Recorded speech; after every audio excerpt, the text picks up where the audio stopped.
Is a specific time zone using DST right now? How would I get my Python script to check whether or not a specific time zone that is stored in a variable using DST right now? My server is set to UTC, so I have, say for instance, I want to run the query about if it is using DST right now and have the reply come back as either true or false.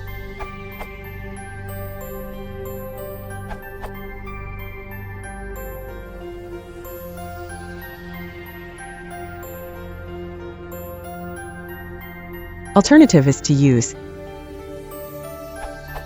which can have one of three values: 0 for no DST, 1 for DST, and -1 for time zone not set. Python 3.9 has added the ZoneInfo module, which replaces pytz. Here is a new updated version for modern Python versions.